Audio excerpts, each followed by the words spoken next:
الحمد لله نحمده ونستعينه ونستغفره ونؤمن به ونعوذ بالله من شرور أنفسنا ومن سيئات أعمالنا من يهده الله فلا مضل له ومن يضلله فلا هادي له وأشهد أن لا إله إلا الله وحده لا شريك له وأشهد أن محمدًا عبده ورسوله أما بعد فإن خير ضلالة في النار بعد أعوذ بالله من الشيطان الرجيم بسم الله الرحمن الرحيم يا أيها الناس إن كنتم في ريب من البعث فإنا خلقناكم من تراب ثم من نطفة ثم من علقة ثم من مضغة مخلقة وغير مخلقة لنبين لكم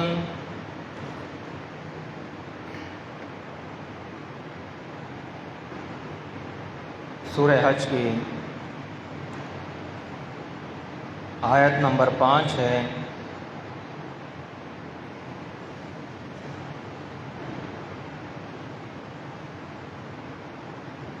اس آیت میں اللہ رب العزت انسان کی تخلیق کا ذکر کرتا ہے۔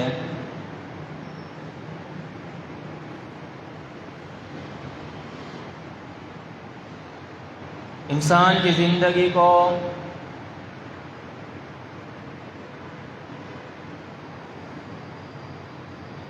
علماء نے کچھ حصوں میں تقسیم کیا ہے۔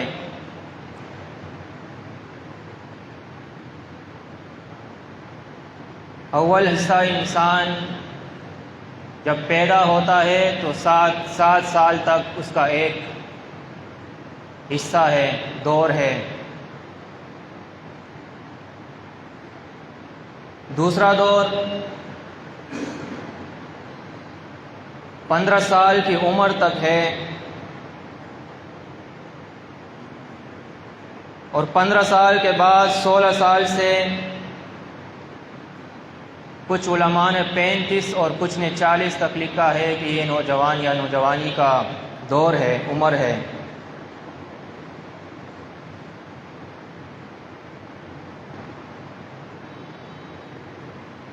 قرآن مجید کے اندر اللہ رب العزت نے بیان فرمایا ہے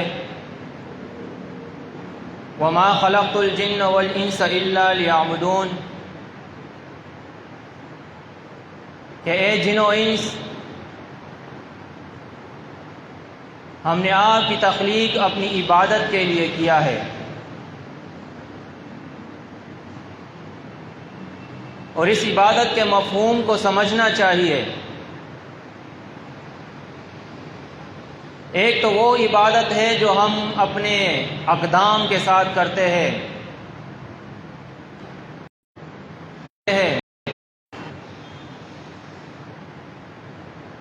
یا اس کے علاوہ مختلف عبادات ہے جو ہم اپنے روزمرہ کی زندگی میں کرتے ہیں۔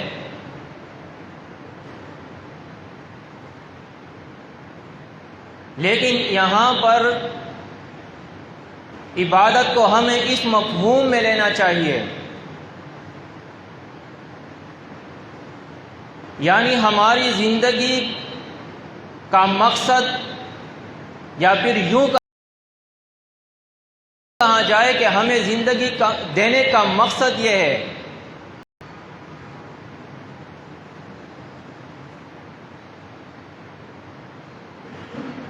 کہ ہماری صبح و شام،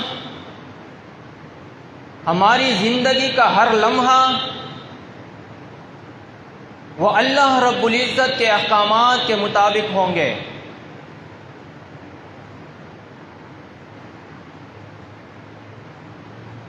یعنی اللہ رب العزت کے ہم غلام ہیں، ایسا سمجھا جائے۔ جس طرح غلام عرب کے دور میں آپ جا کے اس کا آپ مطالعہ کریں، دو چیزوں میں فرق ہے، ایک ہے غلام اور دوسرا ملازم۔ ملازم کو جب رکھا جاتا ہے تو کسی ایک مخصوص کام کے لیے رکھا جاتا ہے، اور اس مخصوص کام کے علاوہ اگر آپ اپنے ملازم کو یہ کہو گے کہ فلاں کام بھی کر لو تو وہ آبجیکشن کر سکتا ہے۔ آپ اگر کسی کو یہ کہو کہ آپ جا کے فلاں کمرے کی صفائی کرو تو وہ کہے گا مجھے اس چیز کی آپ اجرت نہیں دے رہے ہو،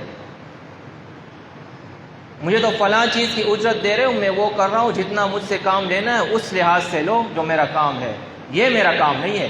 لیکن جب آپ غلام کے اس پہ آؤ گے تو غلام وہ ہوتا ہے جب مالک اسے کہتا ہے یہ کام کرو تو اسے کرنا ہے، اسے آبجیکشن نہیں کرنا، اسے سوال نہیں اٹھانا کہ میں یہ کام کیسے کروں، میں کام یہ نہیں کر سکتا۔ اسی طرح جب اللہ کا حکم آتا ہے کہ یہ کام تمہیں کرنا ہے تو ہم پابند ہیں اس چیز کے کہ ہم وہ کام کریں، اور جب اللہ کا حکم آئے کہ اس سے آپ کو باز رہنا ہے تو اس سے ہمیں باز رہنا ہے، پھر وہاں ہماری مرضی نہیں چلے گی۔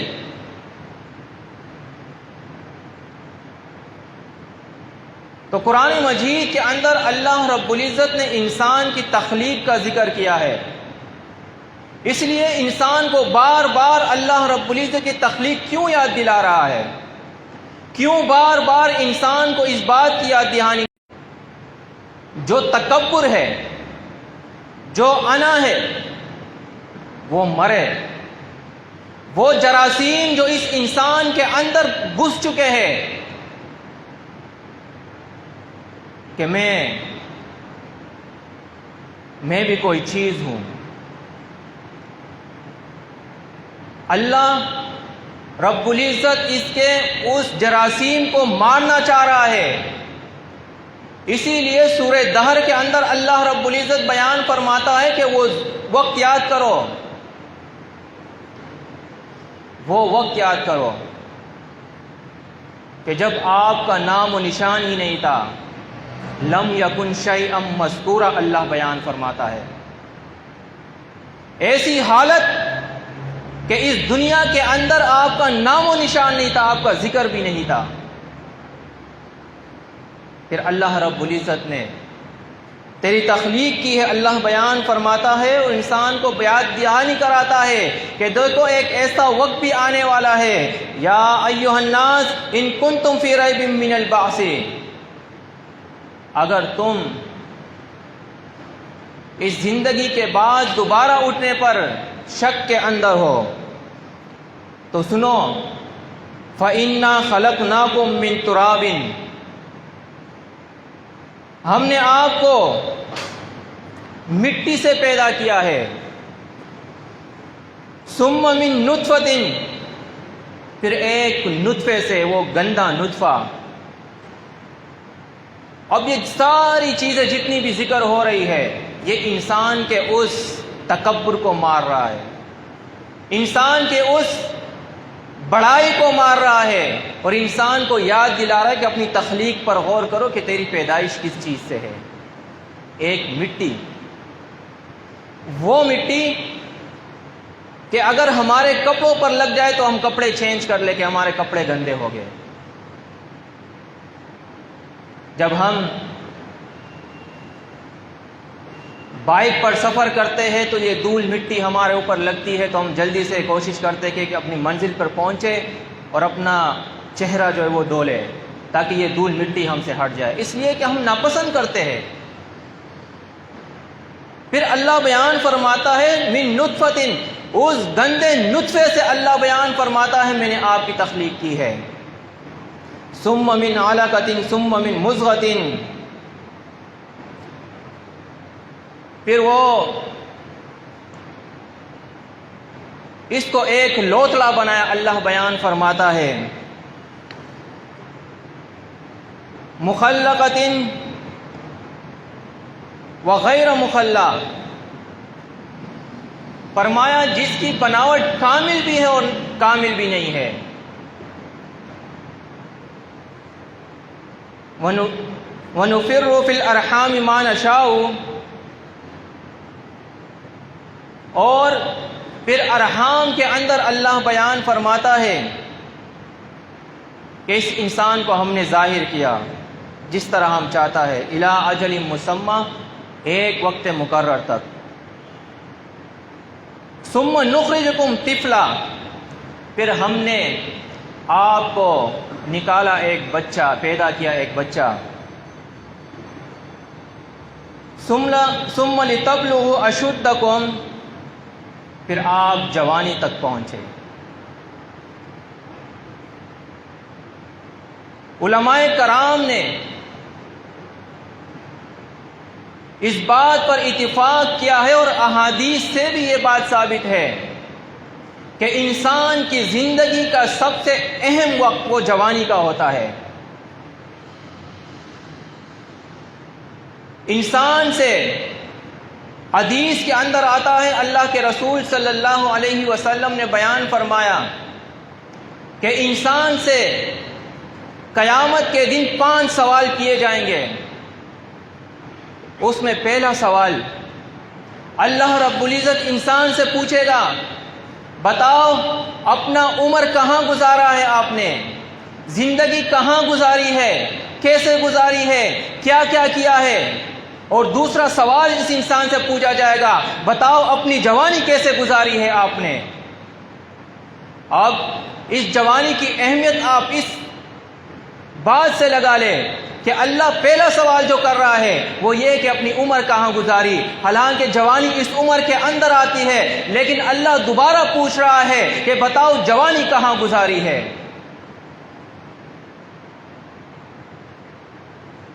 یہ جوانی، اس کے اندر انسان جوش و ولولے میں ہوتا ہے، انسان کے اندر جذبہ ہوتا ہے، انسان کے اندر ایک خون اس کا گرم ہوتا ہے، اور جب یہ اللہ رب العزت کے سامنے اس جوانی کے اندر جھکتا ہے تو اللہ اس پہ فخر کرتا ہے، اللہ کو اس کی عبادت پسند آتی ہے، اور جب یہ اللہ کا نافرمان بنتا ہے تو اللہ کی غضب اس پہ نازل ہوتی ہے۔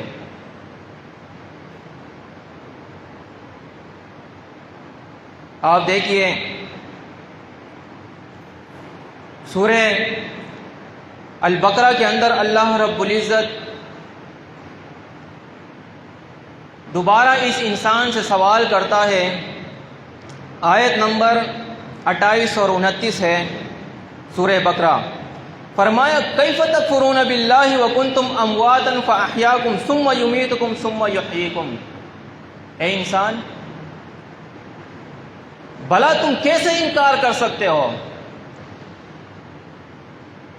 دوبارہ اٹھنے کا، وَكُنْتُمْ أَمْوَاتًا، اس زندگی سے پہلے تم موت میں تھے، مرے ہوئے تھے، تمہاری زندگی نہیں تھی، فَأَحْيَاكُمْ، ہم نے تمہیں زندگی دی ہے، ثُمَّ يُمِيتُكُمْ، اس زندگی کے بعد اللہ بیان فرماتا ہے ہم تجھے موت دیں گے، ثُمَّ يُحْيِيكُمْ، اور اس موت کے بعد قیامت کے دن پھر تجھے اٹھایا جائے گا، ثُمَّ إِلَيْهِ تُرْجَعُونَ، اور اس رب کائنات کے سامنے تیری حاضری ہوگی۔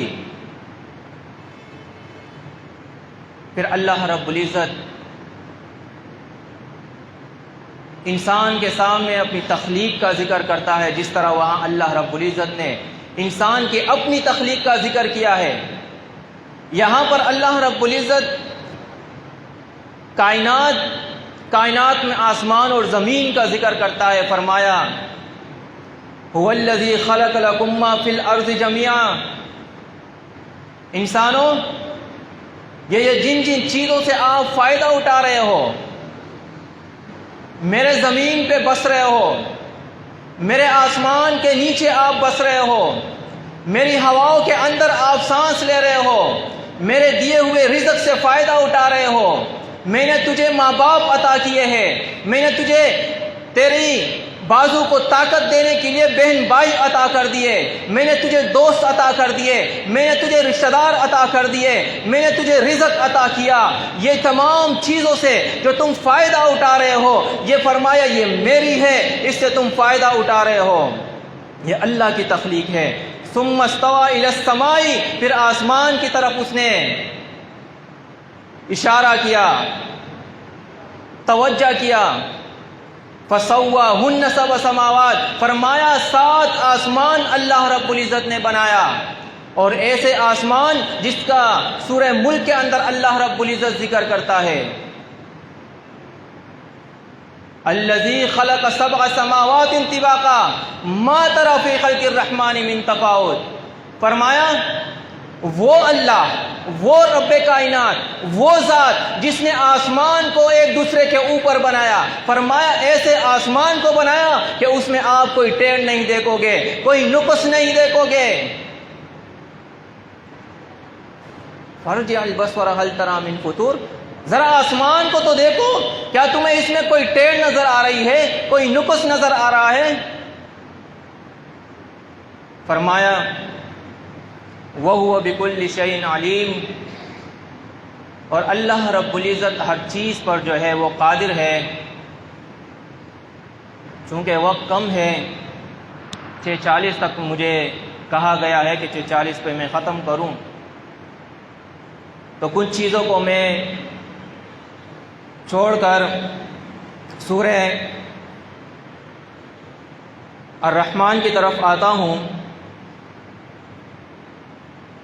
سورہ رحمان کے اندر اللہ رب العزت نے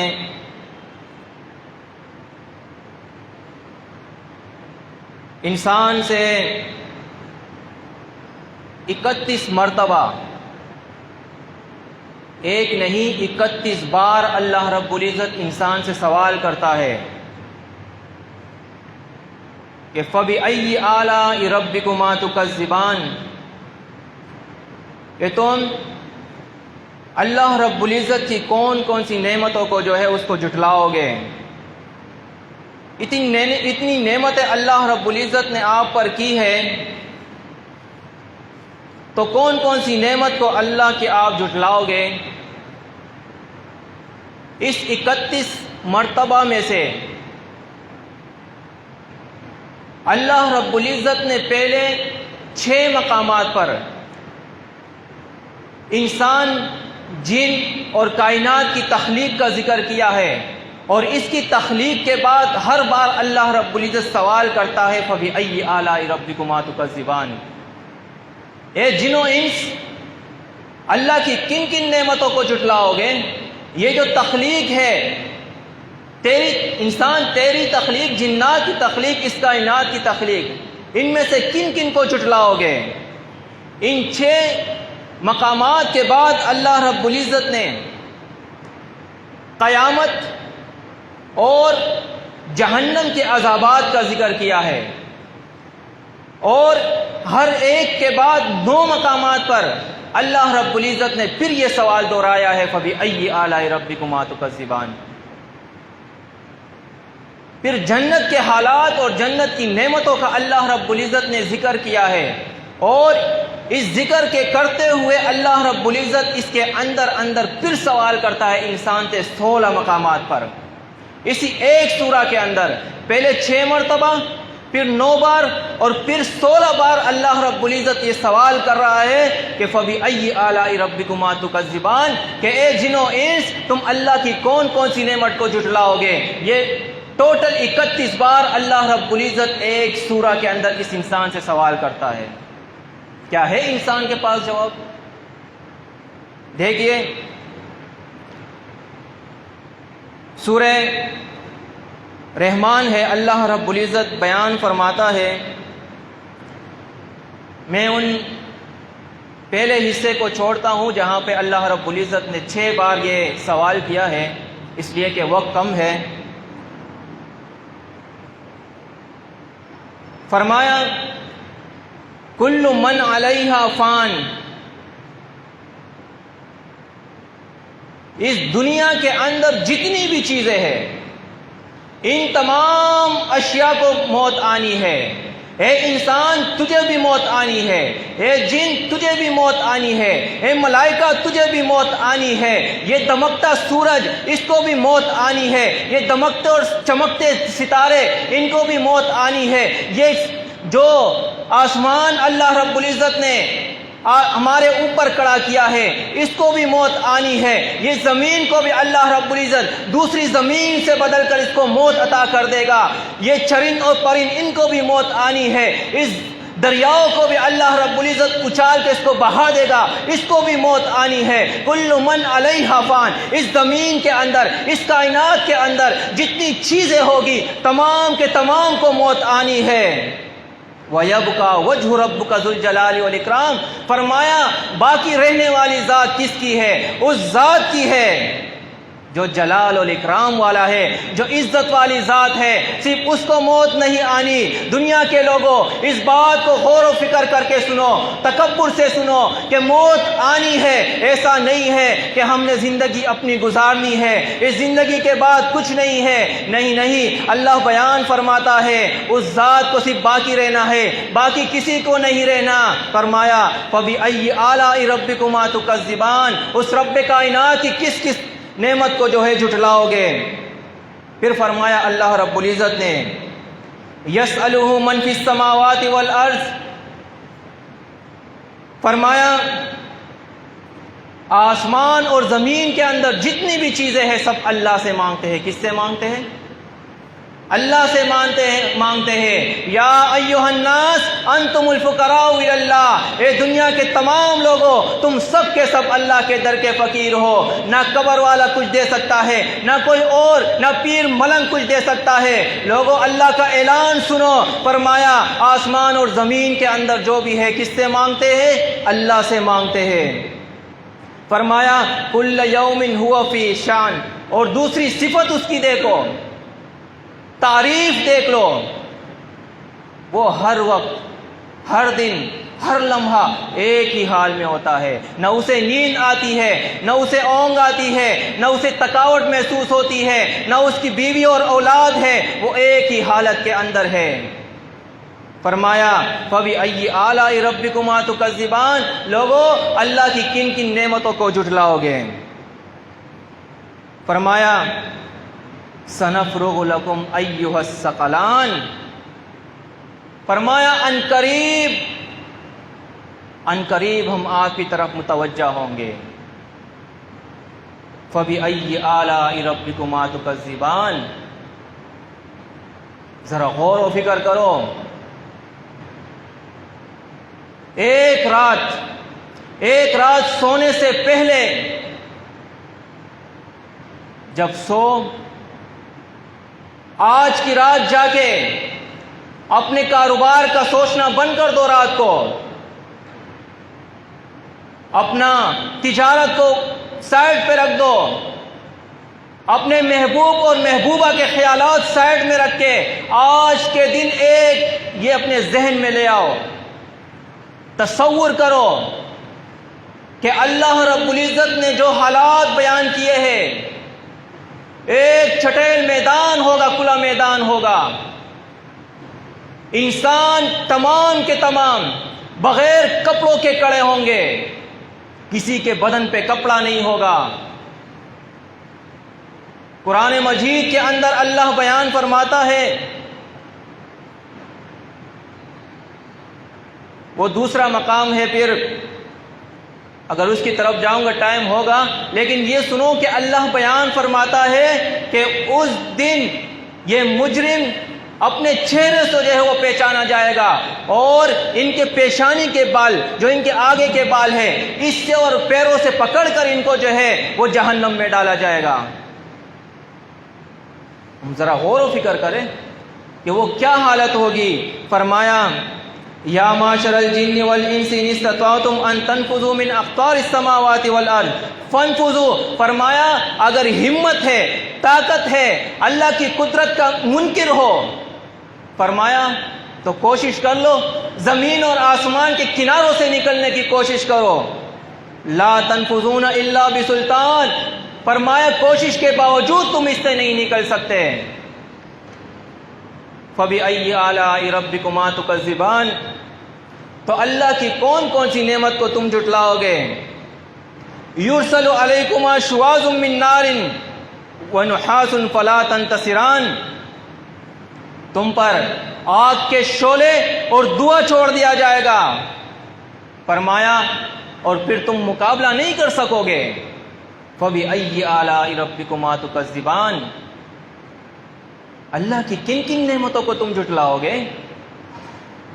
فرمایا فَإِذَا انشَقَّتِ السَّمَاءُ فَكَانَتْ وَرْدَةً كَالدِّهَانِ، اور پھر جب آسمان پٹ کر تیل کی چھلمٹ کی طرح گلابی ہو جائے گا، اس وقت کے حالات اللہ بیان فرماتا ہے فَبِأَيِّ آلَاءِ رَبِّكُمَا تُكَذِّبَانِ، کہ لوگوں اپنے رب کی کون کون سی نعمت کو جھٹلاؤ گے. فَيَوْمَئِذٍ لَا يُسْأَلُ عَنْ ذَنبِهِ إِنسٌ وَلَا جَانٌ، فرمایا اس دن جن اور انس جو گناہگار ہوں گے، اللہ بیان فرماتا ہے ان کے چہروں سے پہچانا جائے گا. اور وہ آیت یہاں بھی آئی ہے، اللہ بیان فرماتا ہے، فرمایا فَبِأَيِّ آلَاءِ رَبِّكُمَا تُكَذِّبَانِ، اللہ کی کون کون سی نعمت کو جھٹلاؤ گے. پھر فرمایا یُعْرَفُ الْمُجْرِمُونَ بِسِیمَاهُمْ فَیُؤْخَذُ بِالنَّوَاصِی وَالْأَقْدَامِ، یہ مجرم یہ اپنے چہروں سے جو ہے وہ پہچانا جائے گا. اور پھر فَیُؤْخَذُ بِالنَّوَاصِی وَالْأَقْدَامِ، اسے پیشانی کی بالوں اور قدموں سے جو ہے وہ جکڑ دیا جائے گا. فَبِأَيِّ آلَاءِ رَبِّكُمَا تُكَذِّبَانِ، اے انسان اللہ کی کون کون سی نعمت کو جھٹلاؤ گے. هَٰذِهِ جَهَنَّمُ الَّتِی يُكَذِّبُ بِهَا الْمُجْرِمُونَ، یہ وہ جہنم ہے. هَٰذِهِ، یہ وہ جہنم ہے جسے تم دنیا میں جھٹلایا کرتے تھے.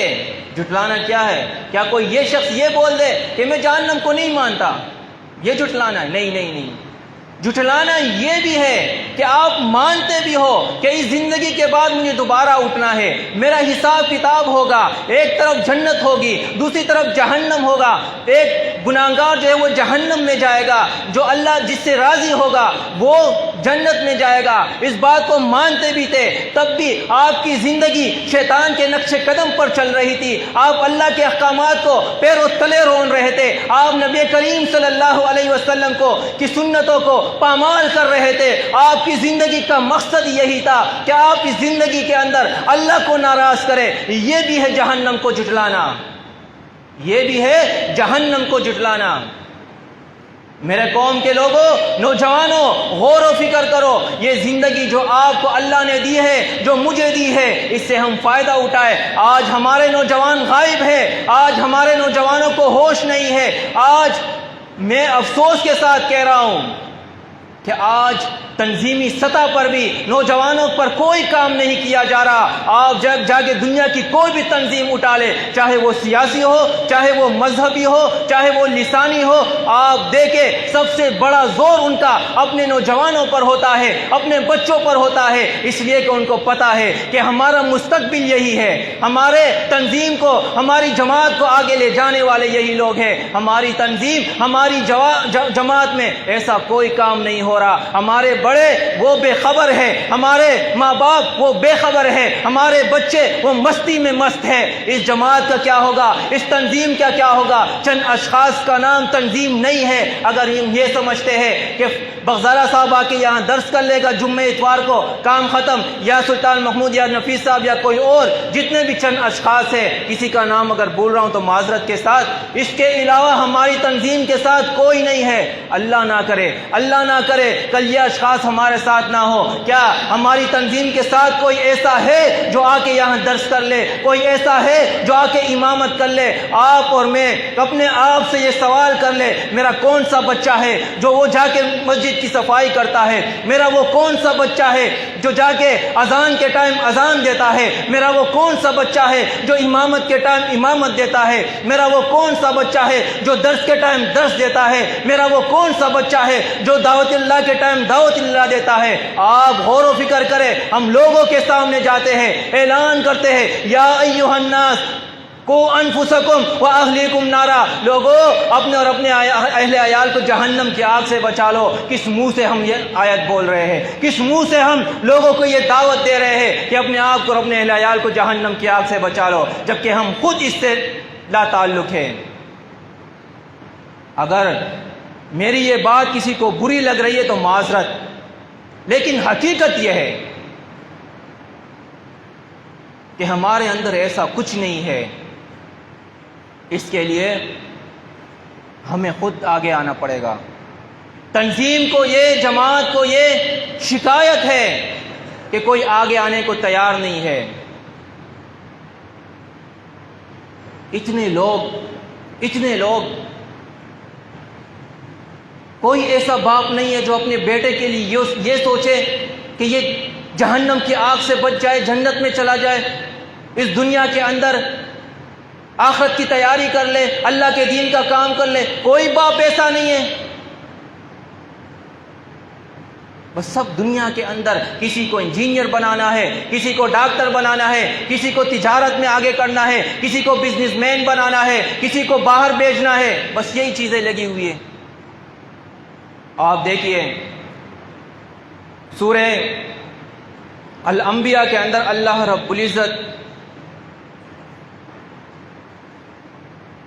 ابراہیم علیہ السلام کا ذکر کرتا ہے۔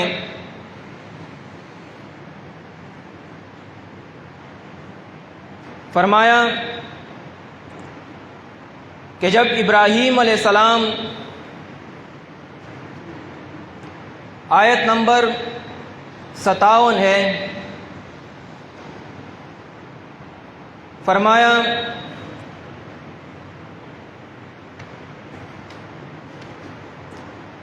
کہ جب ابراہیم علیہ السلام نے اپنے قوم کو یہ دعوت دی ہے، دعوت توحید کی،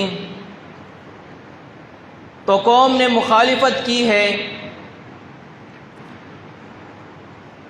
تو ابراہیم علیہ السلام نے اس کو سمجھانے کے لیے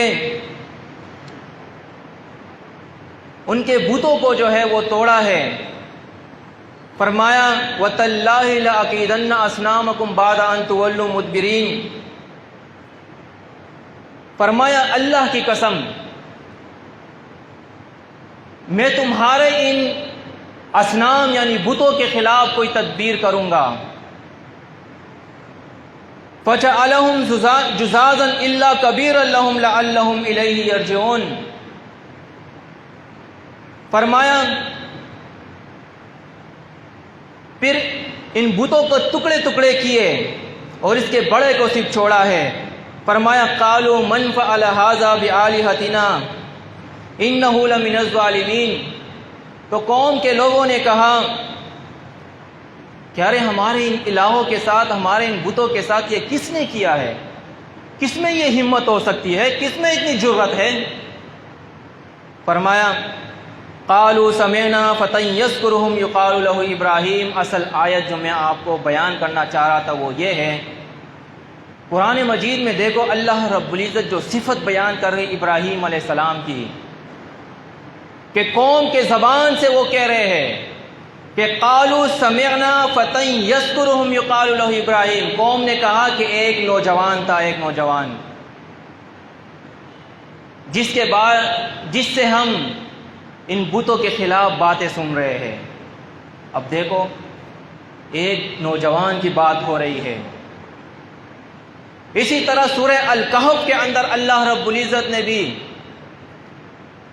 ان کہف والوں کا جو ہے وہ ذکر کیا، اور وہاں پہ بھی اللہ رب العزت بیان فرماتا ہے کہ یہ چند نوجوان تھے جو اپنے قوم کے سامنے اٹھے اور اللہ کی وحدانیت کی تبلیغ کی ہے۔ تو دیکھو نوجوانوں کا جو تبلیغ ہے وہ اللہ رب العزت کو کتنا پسند ہے، کہ اللہ رب العزت نے اس کا قرآن مجید کے اندر ذکر کیا، اور پھر احادیث بھی اس کے اندر جو ہے وہ کثرت سے موجود ہے۔ تو آپ تمام ساتھیوں سے میری گزارش ہے کہ اس دین کے لیے میرے بار بار جماعت اور تنظیم کہنے کا مقصد یہ نہیں ہے کہ ہم جو ہے وہ دوسروں کی طرح جو ہے اپنی جماعت اور تنظیم کا وہ مقلد بن گئے، نہیں۔ جماعت اور تنظیم کے کہنے کا مقصد یہ ہے اللہ کا دین، اس لیے کہ اس دعوت کو ہم حق سمجھ رہے ہیں، تو اس لیے بار بار میں اس بات کا آپ کے سامنے تذکرہ کر رہا تھا کہ ہم اپنے بچوں کو تیار کریں۔ یہ وہ دور ہے جب انسان اس دور میں کچھ سیکھ سکتا ہے۔ اب مجھے مجھے اگر آپ لے لیں تو میری ذہنیت ابھی وہ نہیں ہے. ابھی اگر یقین کرو آج میں اس کی تیاری کر رہا تھا، ایک آیت میں نے دیکھی، پھر بعد میں بھول گیا کہ وہ آیت تھی کہاں پر. تو یہ بچے ہیں ہمارے، یہ ہمارا مستقبل ہے، یہ اس دین اسلام کا مستقبل ہے. اور حدیث کے اندر آتا ہے، اللہ کے نبی محمد عربی صلی اللہ علیہ وسلم نے فرمایا کہ ہر گھر کا بڑا جو ہے وہ راعی ہوتا ہے، اور اس سے اس کے رعایا کے بارے میں پوچھ ہوگی. تو اپنے ان بچوں کو اپنے لیے عذاب کا سبب نہ بناؤ، بلکہ ان کو اس دنیا کے اندر اللہ کے دین کے لیے تیار کرو کہ کل قیامت کے دن آپ کا سر فخر سے بلند ہو. اللہ سے دعا ہے کہ اللہ رب العزت ہمیں کہنے اور سننے سے زیادہ عمل کرنے کی توفیق عطا فرمائے. اقول قولی ھذا استغفر اللہ لی ولکم ولسائر المسلمین.